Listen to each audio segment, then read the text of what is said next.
Good day, everyone. Before I get started, let me give you a little background on myself. My name is Mr. Ransom. I grew up down south, Louisiana. I served 22 years in the military, in the Army, retired in 2008, married for 31 years and counting, 23 years as a father and dad and counting.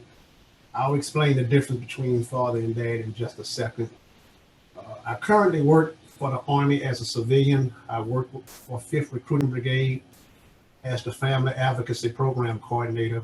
We refer to it, the acronym is FAP. I've been the FAP here for the past 13 years. So as the FAP, my main responsibility is tracking all domestic violence incidents for the command and to provide awareness training. I've been given this opportunity to pick a topic to talk about that I have some that have some relationships to my job. So I decided to talk about something from my experience. So my topic for today is raising girls to become young women from a father or dad perspective. So when we had our first child, I had about 14 years in the military at the time. Both of my kids was born in Anchorage, Alaska, while I was stationed at Fort Richardson. They lived in Alaska for about 2 years. My two daughters are 15 months apart. The rest of their lives, they've been here in the state of Texas, where we currently live right now, here in San Antonio. So just to make sure there's no confusion, I want to talk about the difference between father and dad. So here's the definition. By definition, the word father is someone who believes that by donating his sperm for your creation, he has done his duty in life. Whereas a dad, on the other hand, is someone who gets up every day, does whatever he can to put a roof over your head, clothes on your back, and food on the table. So simply put, your father is the creator, whereas dad is your provider. I use the word in my title, dad slash father, because most men are both father and dad. So please understand, as I get into my topic, some of my views might not necessarily be your views. I'm solely speaking from my experiences. Hopefully, I can help some dad and moms through some of my experiences. So, raising girls to become young women from a father slash dad perspective. When does it start? Well, you start raising your daughters as soon as they are born. Every person is different. So the age you choose to have certain conversation with your daughters can vary depending on the child. As you know, some kids are more mature or responsible than others. So I often ask myself what a girl wants. And that's an easy answer. Everything, right? I always tell them or allow my daughters, in so many words, to be themselves within reason. Good or bad, as their dad, I always pay attention to their personalities so I know how to deal with them. I have that conversation with my daughters to let them know that my number one job as your dad is to protect and provide. You need to know that you are protected and loved. So the first topic that I want to discuss is, how did I learn to raise my beautiful daughters? I had a whole lot of help, support, support. There's not too much that I did by myself. The first thing I want to say is that I want to give all the credit to my wife. As you know, can't nobody teach a young girl how to become a woman better than a woman. And my wife, she's been there since day one, so I want to give her all the credit. I'll be the first to tell you that I have made many mistakes, and still today, I continue to make them, even as my daughter is 21 and 23 years of age. Simply put, it's a lifetime adventure. So I found myself stationed in Alaska with these two beautiful lives that my wife and I created. Away from family and friends, we quickly learned that the military was our family. I was a staff sergeant. Wife was not working at the time because she was a stay-at-home mom. So we relied a lot on programs from not just the military, but from the state of Alaska as well. Sometimes we take for granted how many resources the military have. I remember being stationed in Alaska. We was on the WIC program. I'm pretty sure a lot of people are familiar with WIC. It allowed us to purchase food for the family, which was a great help at the time. While raising two kids on one income, it allowed us to keep a little extra money in our pocket. And as a soldier, all I wanted to know is that if the military took care of my family, I'd go to hell and back for the military, even if it meant I had to give my life, just long as I knew that my family was taken care of. There were several assets that helped me to raise my daughters, and talking to coworkers, you'd be surprised some of the things you can learn from just having a conversation with your coworkers. One of the things I used to do when I was stationed in Alaska, I love going to the gym, and you strike up a conversation at the gym, going to church, all kind of programs at church that people take for granted, and just simple stuff like going to the barbershop. Guys get together at the barbershop, and sometimes we see who can tell the best lie, but you can learn some stuff out some of the stuff they be saying. And also talking to relatives. Me and my wife would often call back to Louisiana and just get some information from family members who had already been down that road before. Listening to older men talk about their lives as it relates to their daughters, whether it was good or bad. You can learn from the bad situations too. I often hear guys talk about how they don't have a relationship from their daughter. So I learned it's just as important to know what to do and know what not to do. So I learned real quick what not to do when I heard those type of stories. And I realized that whatever I was going through or will go through, there are millions of dads who have already been there and done that. So just having those conversations and being a good listener helped me out a lot. And also in some cases, I've learned from talking to younger parents as well. That worked for me and my wife because we didn't have our first child until we was 32 years of age. Just a little quick background. Me and my wife, we was born the exact same day, day, same day, same year. So we, like I said, we had our first child at the age of 32. And so one of the things, another thing I want to touch bases on, something that's real important in our lives is when I talk to my daughter, following our rules. So my two daughters, like I said, are 15 months apart. In raising them, I had to learn that they both have their own unique personalities. So I had to keep that in mind when I would explain to them about my rules throughout their upbringing. Of course, the rules were the same for both of my daughters, but the way I relayed the message to them in a lot of cases was different. I would find myself having to do a little bit more explaining to the oldest daughter as opposed to the youngest. So I quickly learned that my oldest daughter is somewhat more combative than the youngest one in her own unique way. Nothing negative, just different. I simply let them know that all the rules will be followed and respected. Of course, my rules changed as my daughters grew up.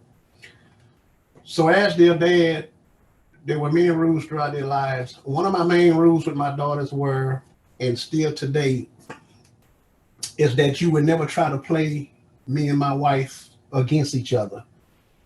In other words, when I say no to something, don't run behind my back and ask the same question to my wife when I've already told you no. Thus, this is going to cause a conflict in our household. So when my rules are not followed, or my wife's rules are not followed, they soon realize that there was consequences. And one of our number one punishment was shutting down social media. No cell phones, of course I'm talking about when they got up a little older in age. No computers other than school. And we would monitor all social media activities. So I would just simply say, if you really want to punish your child, if you shut down their social media, I think that's probably the number one punishment. They really can't take that one too well. Also, I did not want to be that daddy that was a friend. No, I'm not built like that. I am your dad. I will always be your dad. We can become friends when you get your own place and you can support yourself. And that's something I've been telling them ever since they was about 11 or 12, in my own nice, unique way. When you get your own place, support yourself, then we'll talk about being friends. And the next topic I want to talk about is respect. It's just an understanding that we need to have. My girls, I let them know real simple. Always respect mom and dad. I have taught my girls that respect is everything. Words matter.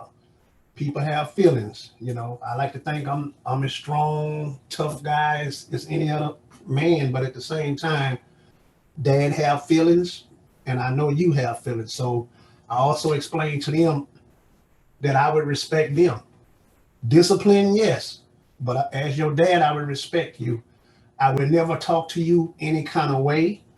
I would never call you out your name. I'm not one of those dads that'll call a child out their name. I could never do that to my child. Also, I discussed with them, don't allow people to talk to you any kind of way. Now, of course, that can change throughout their age.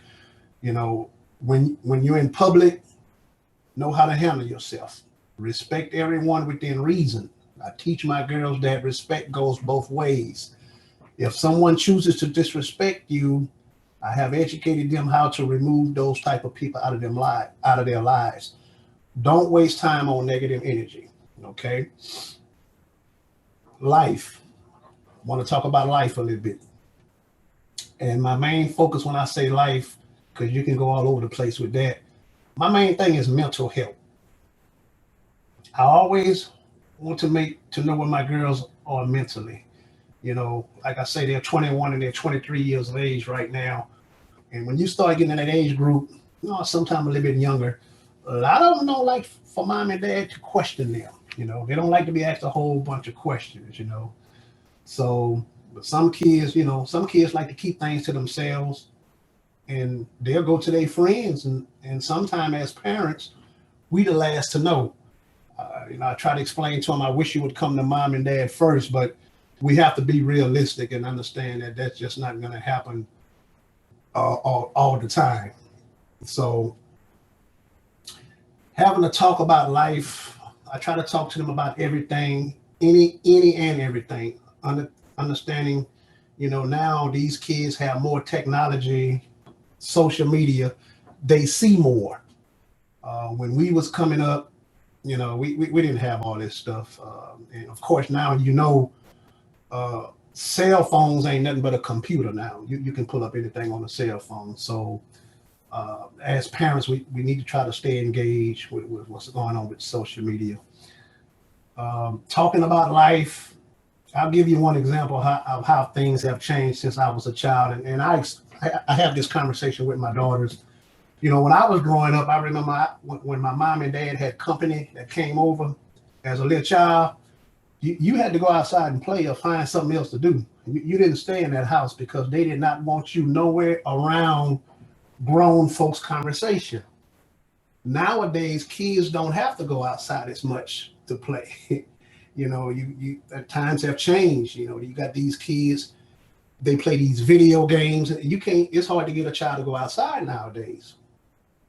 But one thing that me and my wife was real good at, we always had our kids involved in some type of activities that would keep them out of the house. So when they was going to school, after school program, of course, sports is number one. My kids, both of my daughters did track and field, and my oldest one did volleyball. But the biggest one I think is the summertime. You got some of these kids just sit around the house the whole summer. My wife was very smart. The church that we was going to at the time, Resurrection Baptist Church, she linked up with one of the members there, and we got our kids enrolled into the AAU track and field. And for any parent out there, if you assign your kid AAU anything, basketball, volleyball, whatever, it keeps them busy. It keeps them out of trouble. So for the summertime, that's all my kids did with AAU track. And we started this around the age of 8 years old with them. And and lo and behold, it got my daughter a track scholarship, which really helps out. So um, it kept them out of trouble for the most part, and I'm very thankful that that's one of the decisions that we decided to make. And another topic that I talk to my kids about is race. Um, as African Americans, I have to have that conversation with them. It's a must. I know they see everything that's going on TV and whatnot, but it's a conversation that you just have to sit down face to face with your child and have in today. I make sure that my daughters know about their history and the history in this country and what that means, where you come from, and how we still have some of the same struggles that as African Americans we have been dealing with for some 400 to 500 years. Understand that there would always be people in this society that do not and will not have that discussion. But on the flip side, there are enough people that will have that discussion from all walks of life. All people, as I teach my daughters, are not racist, but the racist people, the one that are, they are very good at hiding behind the ones that are not. So just keep that in mind. And then I explain to them in some cases, you got some folks that don't even try to hide it.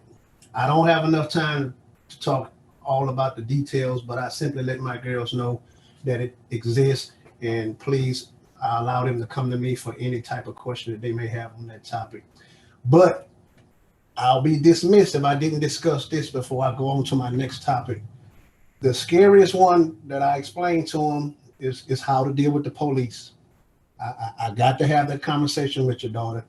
There are certain questions that, I always propose to them. You know, for example, if the police are continuing to police the way they do, knowing that there are cameras everywhere for the entire world to see, can you imagine what the police was doing before we had cameras and social media? Can you just imagine? Another thing I talk to my girls about, how do you engage if you are ever pulled over by the police while driving? What do you do when the police is being aggressive towards you for no reason? Let's face it, there are a lot of police officers out there that should not be on the police force. And you can say this about every job. A lot of the same questions over and over. Simply put, I let my daughters know that we have a long way to go in this country as it relates to race. Always know where you are going, or something about something about where you're going. There are still some places in this country. I tell my kids there are still some places that you cannot go. Sad to say, but like I said, I grew up down south, Louisiana, a little small country town, and I'm not just saying Louisiana, but I can only speak from what I know. There are some places you need to do a background check, or like we say in the military, you need to do a recon before you decide to venture out to those certain places. Okay, always be alert when you're away from home. There's a lot of crazy things going on in the world. We have a lot of people in this world that's not happy with their lives. I always tell my daughters, you got people walking around, as I call it, you got people constantly walking around here half cock, waiting on something to happen. They're not happy with their lives. We take for granted you might be driving a Hyundai and you ain't happy with that Hyundai car. Well, you got a person that, to them, that's a Mercedes, because they don't have anything. They don't have the money. They don't have the jobs. They made those choices, but you got to realize they're constantly worrying about how they go pay bills, it's just a lot of stress for folks out there. So I just teach them to just keep your head up and just keep your eyes on your surroundings when you're out from the house, because dad just want to simply see you make it back home safe. I teach them to always have their phone with them, because you never know when you might have to record something these days. And even when you record something, sometimes that still ain't enough. So keep your phone with you. You just never know, uh, especially when it involves the police. Uh, I can talk forever about this topic, but I'm gonna go ahead and move on to the next topic. So another conversation that, and my wife take the lead on this simply because as girls, you got to talk to your kids about sex. That's just a no-brainer. When my daughter started to date, by that time we had already been talking to her about sex years before she started to date. Um, so me as the father, when the young man came over to the house for the first time, I let him know the number one thing with me, I got to meet your parents. That's a minimum. Yes, it's nice that you came over. We sat down and talked, but I got to meet your parents. I need to know where you come from. Even if you were just raised by a single mom, single dad, I have to meet your parents. My daughter don't know this. Well, she might know now, but I politely, when I had a chance, walked outside and took a picture of his license plate. Yes, I did. And I let him know, hey, young man, I will send this to all my family members. I need to make sure when you take my daughter on a date, she come back safely. Okay. So, hey, to each his own. That worked for me. I had peace of mind when I knew they was out on a date. And like my wife told him, when we call that phone, you better answer. So another situation I had when my daughter started to date outside of her race, you know, once again, when I met this young man, when he came to the house, Caucasian, sit down and talk to him, and I explained to him, hey, as always with anybody, I need to meet your parents. And like I told him, you're responsible when you take my daughter somewhere. And I need you to understand, just because you like my daughter or care for my daughter, that don't mean everybody in your family tree will. So your job is to make sure you don't put her in a situation. I wanted to meet his parents because I needed to check their temperature to see how they felt about being around my daughter or their son dating somebody outside of his race. And as I explained to the young man, the same way if I had a son, African American, and he was dating your daughter, which was Caucasian, you would want to have that conversation with my son, and rightfully so. Okay. So also, the conversation with your kids, all the conversation that you have with your kids is not going to be pleasant, because the world that we live in is not always pleasant. So you just got to have those conversations, even if it's uncomfortable. It's reality. And like I told the young man, I don't sugarcoat anything when it comes to race or my kids. I just my number one job is to protect them. That's all. And we had a good conversation, and he was a real nice, long story short, real nice young man. And he did come from a great family. Needless to say, it was puppy love, so the relationship, it didn't last that long. But I just had to explain to him that I didn't want my child to be blindsided. Your family, your friends, and as long as you don't put her in a situation, you and I won't have any problems. So um, but it's gotten to the point where you're scared. Some people are scared to intervene because you're afraid that things might get out of hand, and I understand that. But at the same time, you got people out there now that you got kids with guns. Arguments sometimes lead to people getting killed. And some of these kids, they have little value on life.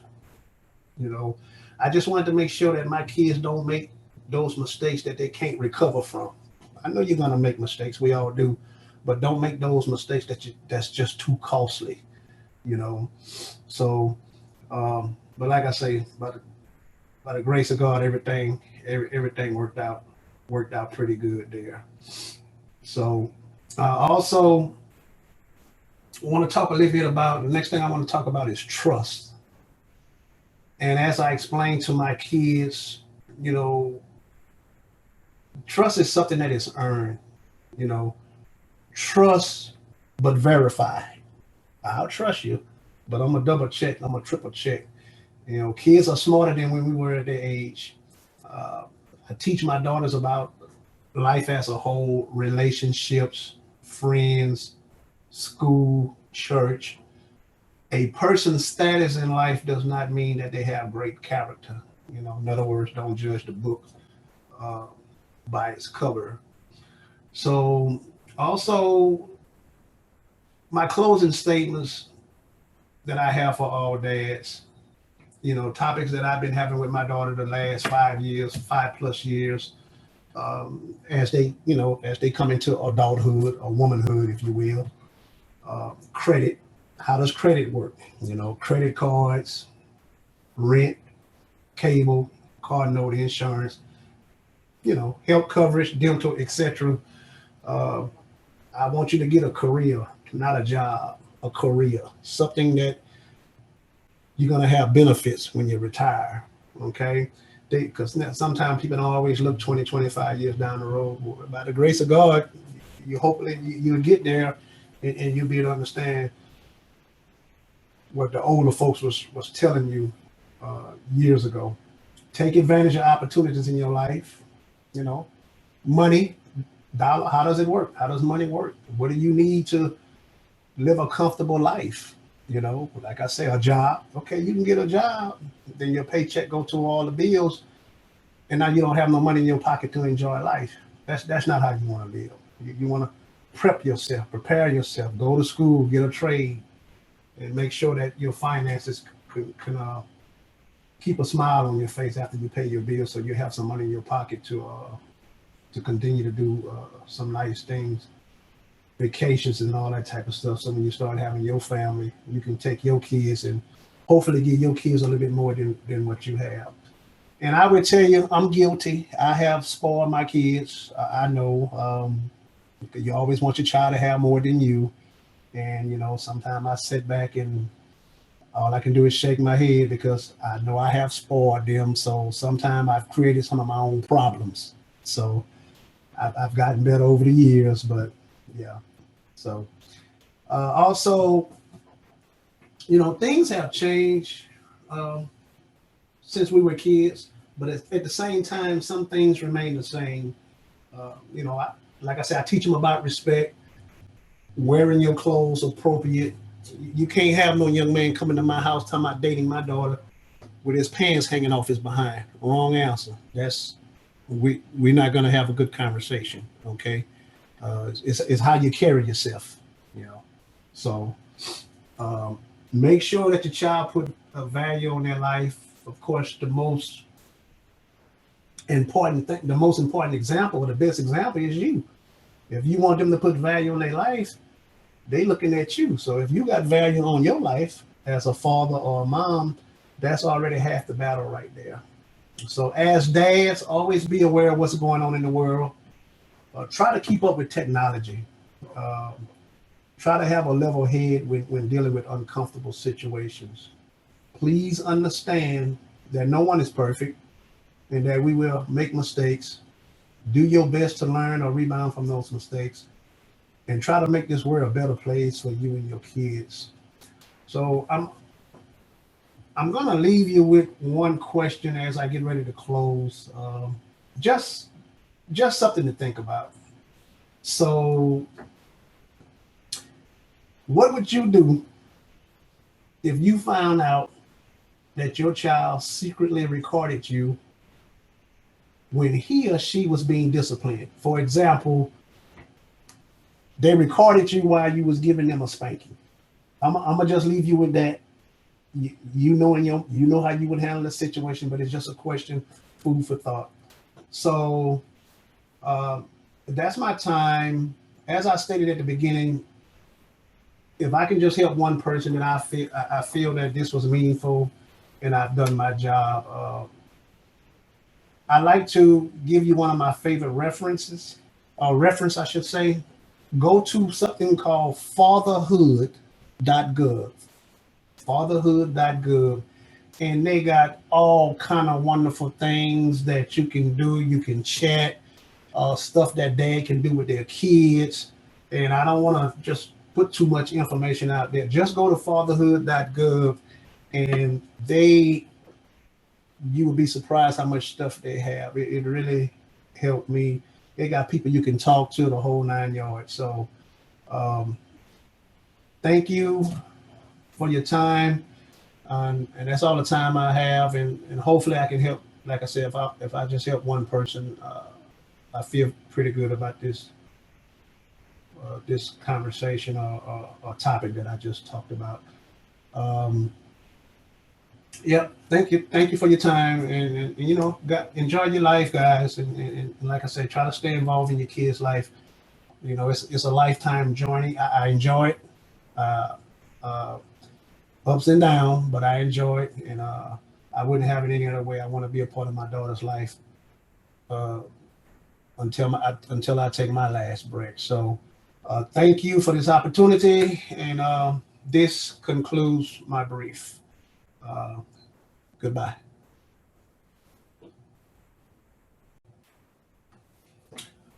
Good day, everyone. Before I get started, let me give you a little background on myself. My name is Mr. Ransom. I grew up down south, Louisiana.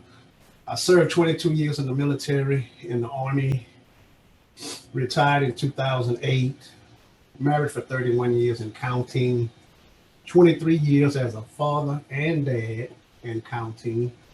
I'll explain the difference between father and dad in just a second. I currently work for the Army as a civilian. I work for 5th Recruiting Brigade as the Family Advocacy Program Coordinator. We refer to it, the acronym is FAP. I've been to FAP here for the past 13 years. So as the FAP, my main responsibility is tracking all domestic violence incidents for the command and to provide awareness training. I've been given this opportunity to pick a topic to talk about that I have that have some relationships to my job. So I decided to talk about something from my experience.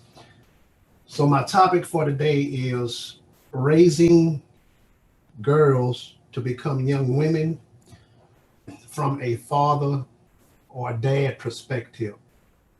So when we had our first child, I had about 14 years in the military at the time. Both of my kids was born in Anchorage, Alaska, while I was stationed at Fort Richardson.